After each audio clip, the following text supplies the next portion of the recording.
buhay sa taong 2040. Dalawang dekada na ang nakakalipas na maganap ang isang malaking trahedya sa mundo at sa Pilipinas. Binalot ng kadiliman ng pandemya ang buong mundo. Isa sa mga biktima nito ay ang aking mga magulang na sa aking paglaki na ibahagi nila ang kanilang kalunos-lunos na karanasan sa bansa.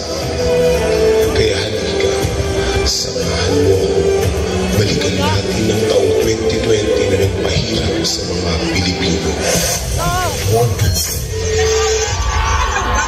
Luzon, Visayas at Mindanao.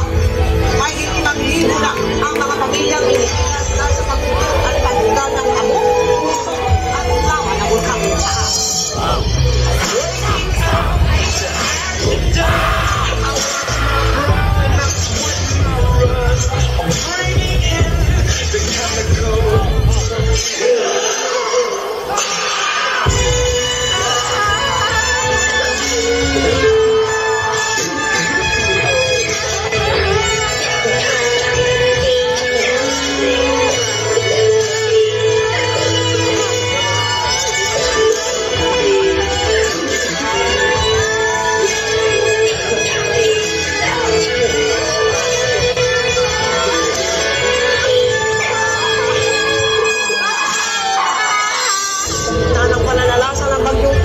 Bagyong Ulysses, or bagyong Rolling, sa bagyong sa buong mundo ngayong taon.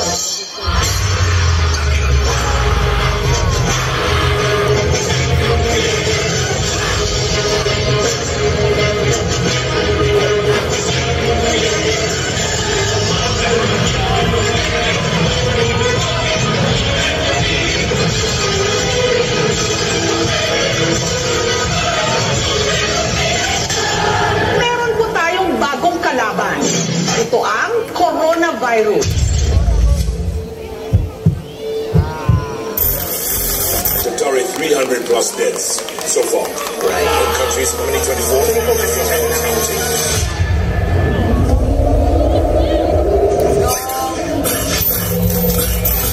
Tonight with a disturbing milestone in this coronavirus pandemic. The death toll in this country surpassed 20,000. That includes more than 2,000 lives lost in the last 24 hours. America's deadliest day yet. 783 deaths in New York alone. This latest surge pushing the U.S. total beyond hard-hit Italy after already overtaking Spain. Now the deadliest nation for COVID-19 fatalities.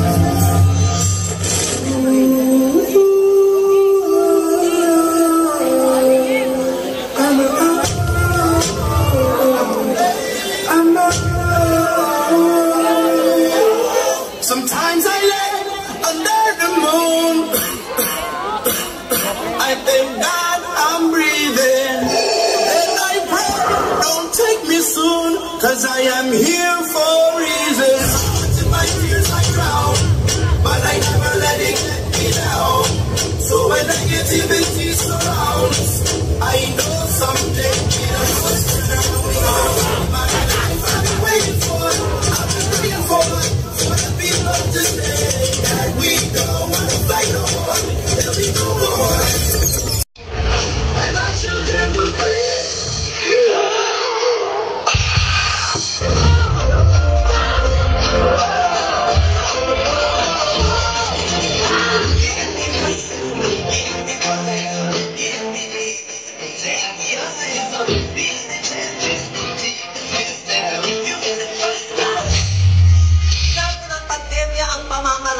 Walang harapan klase, kundi online, modular ang mga leksyon, hindi kaya sa radyo at telebisyon ang turuan. Ma'am, pasensya na po kayo. Hindi po ako makakapasok sa online class natin. Wala po kasi kaming internet sa bahay. Sa totoo lang, wala rin po kaming bahay. Nangungupahan lang po kami. Noong nag-lockdown po kasi, nawalan kami ng pambayad, pero hindi po sila makaintindi. Wala rin po akong cellphone, ma'am. Ang meron lang po ako ay yung mga librong pinauwi nyo sa amin. Nasa anong pangina na po kayo? Ma'am, sasagutan ko na lang po lahat para lang sigurado ako na hindi makuhuli. Hindi na po magre-recess kasi wala rin namang pambili.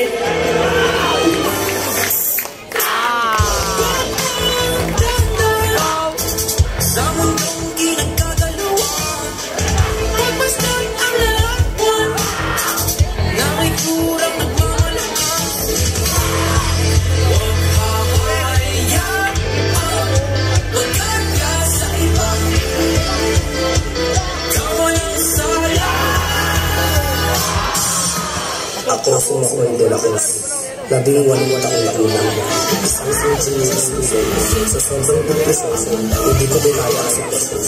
Dahil sa medyo na hindi nakapasasas, sariling buhay ko na ang tinakas.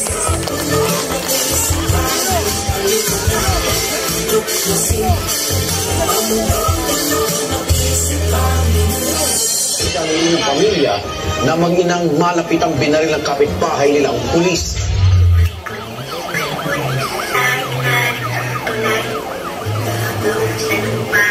Siyang pinatay habang unang nakakakita sa lupa.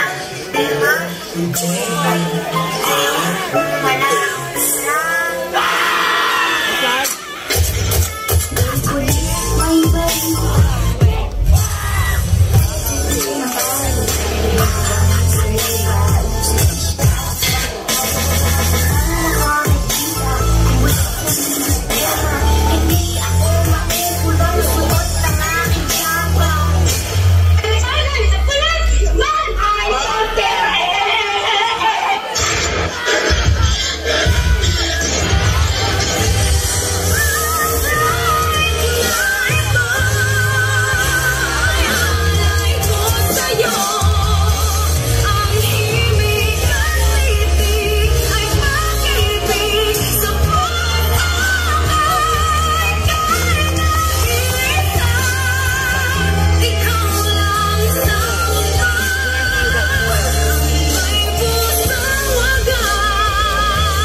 kapag namatay ka na mahirap, pero mas kasalanan siguro kapag kaya mo naman pero hindi mo pa rin piniling tumulong sa mga mahihirap. Mas mahirap mamatay ng dilat kaysa pikit.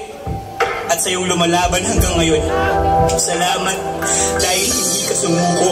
Hindi man alam ng iba yung mga sarili mong pagsubok. Nakikita naman ng Diyos ang iyong puso. Ikaw, alalahanin mo na hindi ka lang basta lumalaban. Nagtatanim ka rin ngayon ng kwento ng katapangan na bukas pwedeng anihin ng kabataan Pilipinas. Kaya natin to. Pilipino tayo.